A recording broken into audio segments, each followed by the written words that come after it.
Puji Tuhan, haleluya. Seri pembacaan The Purpose Driven Life hari ke-15 dibentuk untuk keluarga Allah. Sebab memang sesuai dengan keadaan Allah yang baginya dan olehnya segala sesuatu dijadikan, yaitu Allah yang membawa banyak orang kepada kemuliaan. Ibrani 2 ayat 10.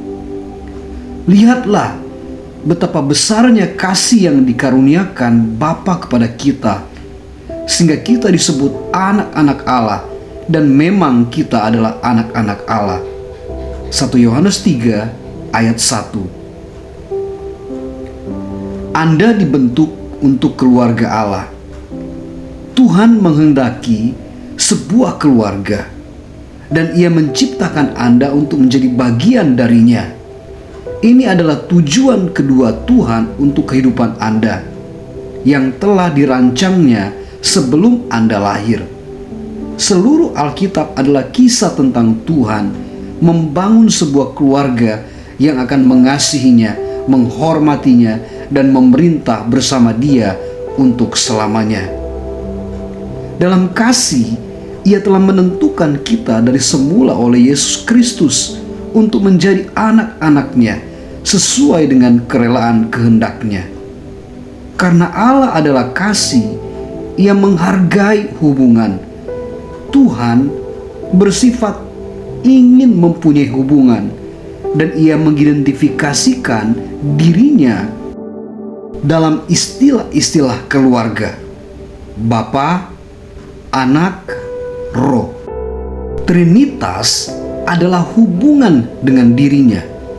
Itu adalah pola yang sempurna untuk hubungan yang harmonis, dan kita seharusnya mempelajari implikasinya. Tuhan selalu ada dalam hubungan penuh kasih dengan dirinya sendiri. Jadi, Ia tidak pernah kesepian. Ia tidak membutuhkan keluarga. Ia menginginkannya. Jadi Ia membuat rencana untuk menciptakan kita, membawa kita ke dalam keluarganya, dan berbagi dengan kita semua yang dimilikinya. Ini memberikan kesenangan besar kepada Tuhan. Alkitab berkata, itu adalah hari yang memberikan sukacita kepadanya, ketika kita memberikan hidup kita yang baru melalui kebenaran firman-Nya, dan kita menjadi anak-anak pertama dalam keluarga yang baru. Ketika kita menaruh iman kita dalam Kristus, Tuhan menjadi Bapa kita. Kita menjadi anak-anak-Nya. Orang-orang percaya lain menjadi saudara laki-laki dan saudara perempuan kita. Dan gereja menjadi keluarga rohani kita. Keluarga Allah mencakup semua orang percaya di masa lalu, sekarang, dan yang akan datang. Setiap manusia diciptakan oleh Tuhan, tetapi tidak semua orang menjadi anak Allah. Satu-satunya jalan untuk memasuki keluarga Allah adalah dilahirkan kembali ke dalamnya. Anda menjadi bagian dari keluarga manusia melalui kelahiran pertama Anda. Tetapi Anda menjadi anggota keluarga Allah melalui kelahiran kedua. Tuhan telah memberikan kita hak istimewa untuk dilahirkan kembali, sehingga kita sekarang adalah anggota keluarga Allah sendiri. Undangan untuk menjadi bagian dari keluarga Allah bersifat universal. Tetapi ada satu syarat: iman kepada Yesus. Alkitab berkata, kalian semua adalah anak-anak Allah melalui iman di dalam Yesus Kristus. Keluarga rohani Anda bahkan lebih penting daripada keluarga jasmania Anda, karena akan kekal selamanya. Keluarga kita di dunia adalah karunia Tuhan yang luar biasa, tetapi sifatnya sementara dan rapuh, sering pecah karena perceraian, jarak, menjadi tua, dan yang tidak terelakkan kematian. Sebaliknya, keluarga rohani kita, hubungan kita dengan orang percaya lain akan berlanjut sampai kekekalan. Hubungan ini lebih kuat, lebih permanen dibandingkan dengan hubungan darah. Ketika Paulus berhenti sejenak untuk merenungkan tujuan kekal Tuhan untuk kita bersama, ia akan memuji. Ketika aku merenungkan hikmat dan cakupan rencananya, aku jatuh tersungkur dan berdoa kepada Bapa. Dari seluruh keluarga besar Allah, sebagian dari mereka sudah ada di surga dan sebagian masih di dunia ini. Manfaat menjadi anggota keluarga Allah. Pada saat Anda dilahirkan secara rohani ke dalam keluarga Allah, Anda diberikan hadiah-hadiah yang luar biasa untuk kelahiran Anda. Nama keluarga, keserupaan keluarga, hak istimewa keluarga, akses yang hanya diberikan untuk keluarga, dan warisan keluarga. Alkitab berkata, karena engkau adalah anaknya, segala sesuatu yang menjadi miliknya adalah milikmu. Perjanjian baru memberikan tekanan pada warisan kita yang berharga. Dikatakan bahwa Allahku akan memenuhi segala keperluanmu menurut kekayaan dan kemuliaannya dalam Kristus Yesus. Sebagai anak-anak Allah, kita menerima bagian dalam kekayaan keluarga. Di bumi, kita diberikan kekayaan, kasih karunia-Nya, kebaikannya, kesabaran, hikmat, kuasa, dan belas kasihan.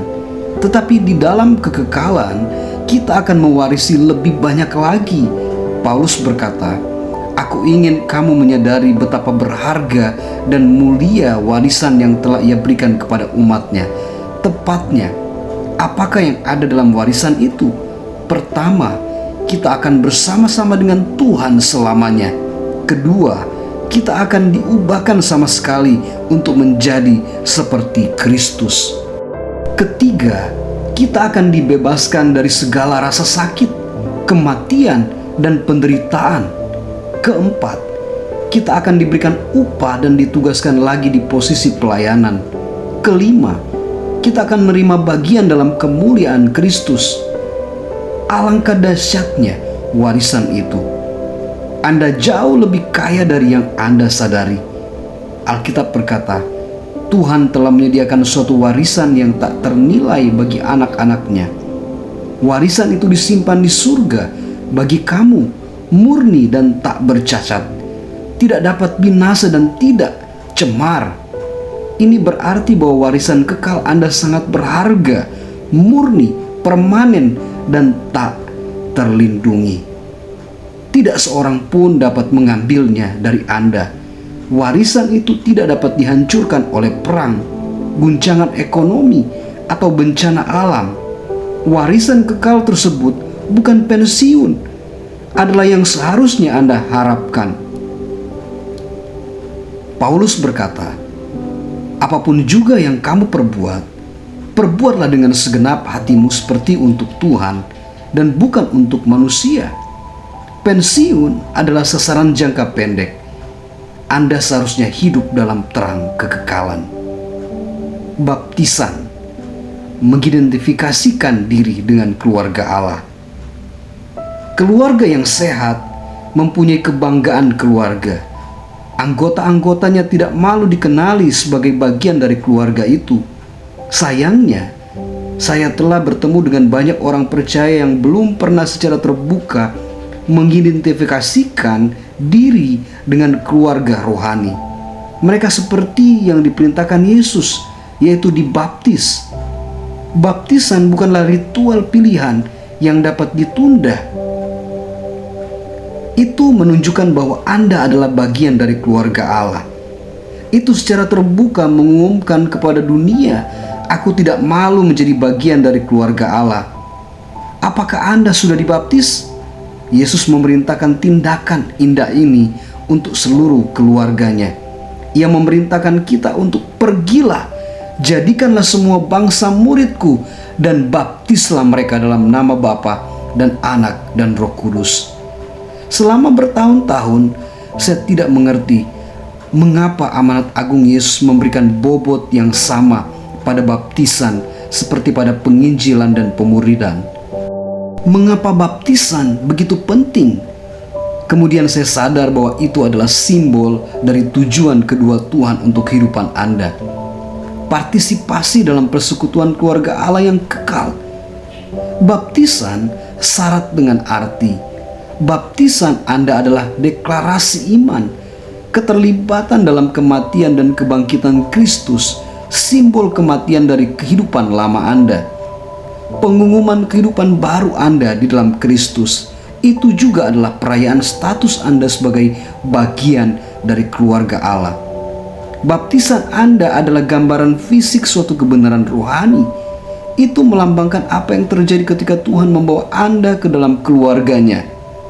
Sebab dalam satu roh, kita semua, baik orang Yahudi maupun orang Yunani, baik budak maupun orang merdeka, telah dibaptis menjadi satu tubuh, dan kita semua diberi minum dari satu roh.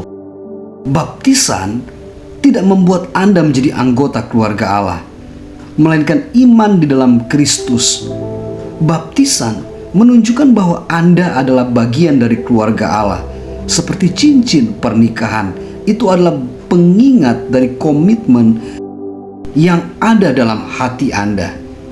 Itu adalah tindakan awal, bukan sesuatu yang Anda tunda sampai Anda dewasa secara rohani. Satu-satunya syarat Alkitabiah adalah bahwa Anda percaya. Dalam perjanjian baru, orang dibaptis begitu mereka percaya. Pada hari Pentakosta, 3.000 orang dibaptis pada hari yang sama dengan hari mereka menerima Kristus. Di tempat lain, seorang pemimpin Ethiopia dibaptis di tempat ketika ia bertobat. Dan Paulus serta Silas membaptis seorang penjaga penjara dan keluarganya pada tengah malam. Tidak ada baptisan yang ditunda dalam perjanjian baru. Jika Anda belum dibaptis sebagai ekspresi iman di dalam Kristus, lakukanlah secepat mungkin seperti diperintahkan oleh Yesus. Hak istimewa yang terbesar dalam hidup. Alkitab berkata, sebab Ia yang menguduskan dan mereka yang dikuduskan, mereka semua berasal dari satu. Itulah sebabnya Ia tidak malu menyebut mereka saudara. Biarlah kebenaran yang luar biasa ini tertanam dalam hati Anda. Anda adalah bagian dari keluarga Allah. Dan karena Yesus menjadikan Anda kudus, Tuhan bangga dengan Anda. Kata-kata Yesus itu tidak keliru.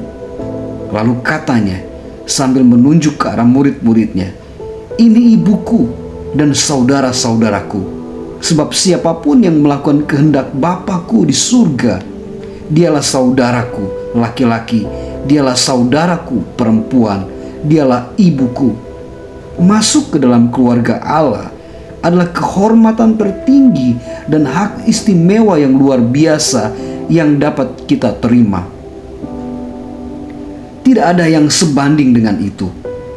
Jika Anda merasa tidak berarti, tidak dikasihi, tidak aman, ingatlah Anda milik siapa. Hari ke-15, merenungkan tujuanku. Pokok renungan, aku dibentuk untuk keluarga Allah. Ayat hafalan, dalam kasih Ia telah menentukan kita dari semula oleh Yesus Kristus untuk menjadi anak-anaknya sesuai dengan kerelaan kehendak-Nya. Efesus 1 ayat 5. Pertanyaan untuk direnungkan, bagaimanakah aku dapat mulai memperlakukan orang percaya lain sebagai anggota keluargaku sendiri? Puji Tuhan, haleluya.